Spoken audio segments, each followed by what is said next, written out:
Mr. Tako, head of Pacific Pharmaceuticals, is frustrated with the television shows his company is sponsoring and wants something to boost his ratings. When a doctor tells Tako about a giant monster he discovered on the small Faro Island, Tako believes that it would be a brilliant idea to use the monster to gain publicity. Tako sends two men, Osamu Sakurai and Furue, to find and bring back the monster. Meanwhile, the American nuclear submarine Seahawk gets caught in an iceberg. The iceberg collapses, unleashing Godzilla, who had been trapped within it since 1955. Godzilla destroys the submarine and makes its way towards Japan, attacking a military base as it journeys southward. On Faro Island, a gigantic octopus crawls ashore and attacks the native village in search of Farolacton juice, taken from a species of red berry native to the island.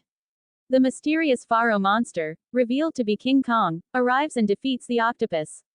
Kong drinks several vases full of the juice while the islanders perform a ceremony, which causes him to fall asleep. Sakurai and Furue place Kong on a large raft and begin to transport him back to Japan. Mr. Tako arrives on the ship transporting Kong, but a JSDF ship stops them and orders that Kong must be kept out of Japan.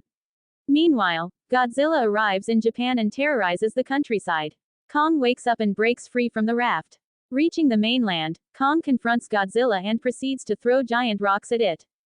Godzilla is not fazed by King Kong's rock attack and uses its heat ray to burn him.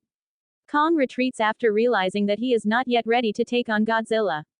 The JSDF digs a large pit laden with explosives and poison gas and lures Godzilla into it, but Godzilla is unharmed. They next string up a barrier of power lines around the city filled with 1 million volts of electricity, which proves effective against Godzilla. Kong approaches Tokyo and tears through the power lines, feeding off the electricity, which seems to make him stronger. Kong then enters Tokyo and captures Fumiko, Sakurai's sister, taking her to the National Diet building which he then scales. The JSDF launches capsules full of vaporized Farolacton juice, which puts Kong to sleep, and rescue Fumiko. The JSDF decides to transport Kong via balloons to Godzilla, in hopes that they will kill each other. The next morning, Kong is deployed by helicopter next to Godzilla at the summit of Mount Fuji and the two engage in battle. Godzilla initially has the advantage, dazing Kong with a devastating dropkick and repeated tail blows to his head. Godzilla attempts to burn Kong to death by using its atomic breath to set fire to the foliage around Kong's body.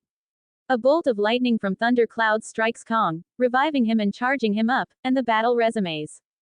Godzilla and King Kong fight their way down the mountain and into Atami, where the two monsters destroy Atami Castle while trading blows, before falling off a cliff together into Sagami Bay. After a brief underwater battle, only Kong resurfaces from the water, and he swims back toward his home island. There is no sign of Godzilla, but the JSDF speculates that it is possible it survived.